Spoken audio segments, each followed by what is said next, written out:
ఎదురు చూస్తూ ఉన్నారు సార్, లోకేష్కి ప్రమోషన్ వస్తుందా అని చెప్పేసి. సో వర్కింగ్ ప్రెసిడెంట్గా లోకేష్ని నియమిస్తారనే ప్రచారం గత కొద్ది రోజులుగా జరుగుతోంది. చాలామంది సీనియర్ నాయకులు కూడా మహానాడు వేదికగానే ఈ ప్రతిపాదన కూడా చేశారు. ఒకవేళ అదే జరిగితే లోకేష్ ముందున్న సవాళ్ళు ఏంటి సార్? శ్రేణులు ఏ రకంగా స్పందించే అవకాశం ఉంది? శ్రేణుల పార్టీలో ఏముంది అందరికీ తెలుసు కదా, చంద్రబాబు నాయుడు కొడుకే లోకేష్. ఇంకా తీరా వేరే చంద్రబాబు నాయుడు కొడుకే నాయకుడు అవుతారని తెలియదా? అందరికీ తెలుసు కదా.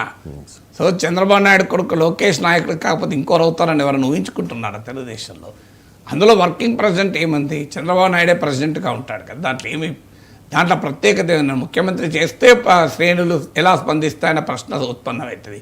వర్కింగ్ ప్రెసిడెంట్కి ఎందుకు ఉత్పన్నమవుతుంది? Working president is a routine thing కదా. పార్టీ ప్రెసిడెంట్ అయినా పోనీ కనీసం ఏమన్నా చర్చ. వర్కింగ్ ప్రెసిడెంట్ అంటే ఏమన్నా చంద్రబాబు నాయుడుకు సహకారంగా ఇప్పుడు ఆల్రెడీ ఆ పని లోకేష్ చేస్తున్నాడు కూడా. ఇప్పుడు ఆల్రెడీ లోకేష్ పార్టీ వ్యవహారాలను చూస్తున్నాడు, చేస్తున్నాడు. ఇప్పుడు అది ఫార్మలైజ్ అవుతుంది అంతే. వర్కింగ్ ప్రెసిడెంట్గా ఆయన కొత్తగా చేసేది ఏముంటుంది?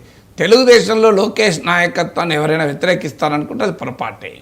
రకరకాల ప్రశ్నలు, అనుమానాలు, అపోహలు ఉండవచ్చు, ఉంటుంది కూడా. దానికి ఏమీ మనం తప్పుపట్టాల్సిన అవసరం కూడా లేదు. ఎందుకంటే చంద్రబాబు నాయుడుకు లోకేష్కు మధ్య ఆ గ్యాప్ ఉన్నప్పుడు, సో చంద్రబాబు నాయుడు స్థాయిలో లోకేష్ను మరి ఎదుగుతాడా, ఎప్పుడు ఎదుగుతాడు, ఇలాంటివి ఉంటాయి. ఎలా తప్పేముంది, అందులో ఆశ్చర్యం లేదు. కానీ ఇప్పుడు ఎవరికైనా అవకాశం ఇస్తేనే కదా సామర్థ్యాన్ని ప్రదర్శించుకునేది. ఆయనకు అవకాశం ఇవ్వకుండా సామర్థ్యం ప్రదర్శించలేదు అన్న విమర్శ కూడా కరెక్ట్ కాదు. అందువల్ల Telugu Desam party, in the interest of Telugu Desam party కూడా లోకేష్ పొలిటికల్ ఎలివేషన్ అవసరం. లోకేష్ను పార్టీ వర్కింగ్ ప్రెసిడెంట్ చేయడం అవసరం. ఎందుకంటే పార్టీ అధికారంలో ఉన్న సమయంలో, సానుకూల రాజకీయ పరిస్థితులు ఉన్న సమయంలో మీకు ఈ ట్రాన్సిషన్ అనేది మరింత ఈజీ అవుతుంది. ప్రతికూల పరిస్థితులు ఉన్న సమయంలో టెస్ట్ చాలా కఠినంగా ఉంటుంది. సో అందువల్ల ఇప్పుడు పార్టీ అధికారంలో ఉంది, పరిస్థితులు సానుకూలంగా ఉన్నాయి అంటే అది ఈ సమయంలో కనుక ట్రాన్సిషన్ సులభం కూడా అవుతుంది కదా. అందువల్ల ఒక పొలిటికల్ మెసేజ్ కూడా తన పార్టీ శ్రేణులకు, పార్టీ ఓటర్లకు ఇవ్వచ్చు. అందువల్ల ఇదేమీ తెలుగుదేశంలో పోటీ కూడా లేదు కదా. ఎవరి మధ్య ఇప్పుడు ఏదో బీఆర్ఎస్లో ఉన్నట్లయినా మీకు కేటీఆర్, హరీష్ రావు అన్నట్లు, ఇప్పుడు కవిత అన్నట్లు తెలుగుదేశంలో పోటీ లేదు. ఉన్నరొక్క లోకేషే వారసుడు, లోకేషే భవిష్యత్ నాయకుడు.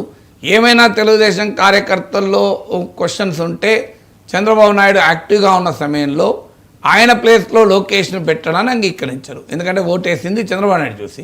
ఆ సమస్య ఇప్పుడు ఉత్పన్నం కాదు కదా, వర్కింగ్ ప్రెసిడెంట్ అనేది కాదు కదా. చంద్రబాబు నాయుడు ఏమన్నా క్రియాశీలక రాజకీయాలను పక్క జరిగి ఆ ప్లేస్ లోకేష్కి ఇస్తే చర్చ. Working president is a ordinary process. Already Lokesh చేస్తున్న పనిని ఫార్మలైజ్ చేయడం తప్ప ఇంకోటి ఏమీ లేదు. అంటే గతంలో చాలా మంది నాయకులు డిప్యూటీ సీఎం చేయాలి లోకేష్ని అనే ప్రతిపాదన తీసుకొచ్చారు కదండి. మళ్ళీ మాట్లాడతానండి.